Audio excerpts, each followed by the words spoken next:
আমাদের গত 16 বছর আমাদের জান এবং জবানের ন্যূনতম নিশ্চয়তা ছিল না যে আপনার সামনে বসে জবানবন্দি নেওয়ার জন্য তাকে ধর্ষণ করা হোক। আমার বাবার এরকম কেটে ইট পাথর ঢুকে তারপরে তারে ভাষায় দেওয়া হয়েছে।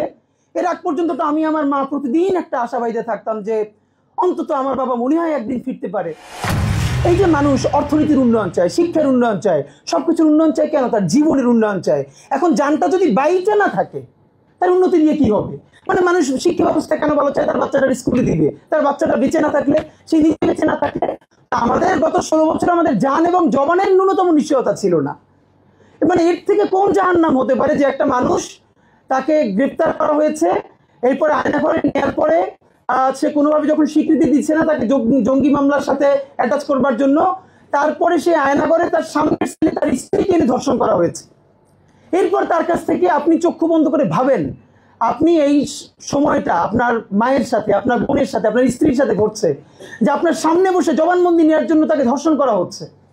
একটা ছোট বাচ্চা যে আয়নাঘরে ডক্টর ইউনূস সাহেবের সাথে গিয়েছিল, সে ইন্টারভিউ করছে যে তার মাকে যখন আয়নাঘরে সে পিটিয়েছে, সেও তখন পাশে, সে বাথরুম করে ফেলেছে, তারপর বলেছে আমার মা অনেক ভারী, একটু দাঁড় করাই দাও, তারপর তাকে লাত্তি মেরে দূরে সরিয়ে দিই। আপনি মুশকিলটা হলো, এখন যে আলোচনাটা করবার দরকার ছিল, গত 16 বছরের এখন পর্যন্ত 1800 মানুষ বেশি যারা গুমের শিকার, যারা অভিযোগ করেছে, এখন পর্যন্ত সেই গুমের শিকার লোকদের আমরা ভিন্ন কোনো প্রেস কনফারেন্স করেছি?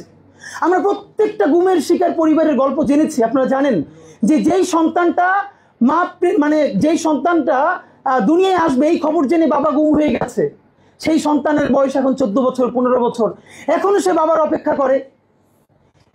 ইলিয়াস আলী ভাই যিনি গুম হয়ে গেছেন বিএনপির, আপনারা জানেন যে পরে ইলিয়াস ভাইয়ের ছেলেটা প্রতিদিন একটা সময় এসে আমার কাছে হাউমাউ করে কান্না করতো যে চাচা এর চেয়ে তো 5ই আগস্ট না হইলে মনে হয় ভালো হতো। বলে কেন? যে এরপরে আমি জানতে পারলাম যে আমার বাবার এরকম কেটে ইট পাথর ঢুকে তারপরে তারে ভাষায় দেওয়া হয়েছে। এর আগ পর্যন্ত তো আমি আমার মা প্রতিদিন একটা আশাবাদীতে থাকতাম যে অন্তত আমার বাবা মনে হয় একদিন ফিরতে পারে। তো এই 5ই আগস্ট হয়ে যাওয়ার পর তখন আমি জানি আমার বাবার সাথে এটা হয়েছে, বলে চিৎকার করে কান্নাকাটি করতো। আমাদের মুশকিল হলো আমরা আমাদের জাতির মননে, মনস্তত্ত্বে, কালচারে এই গুম কি প্রত্যেকটা জীবন একটা যেমন তো না। আর একজন ভিকটিম বললেন ভাই যিনি গুম হয়েছে তার সাথে হলেও হতো।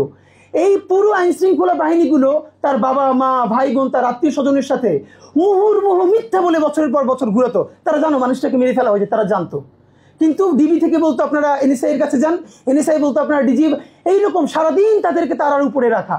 মানুষের চাকরি নেয়, ঘর বাড়ি নেয়, তারপর ঋণের উপর ঋণ করে এজেন্সির কাছে দৌড়াতো, অথচ তারা জানতো তাকে খুন করে ফেলা হয়েছে।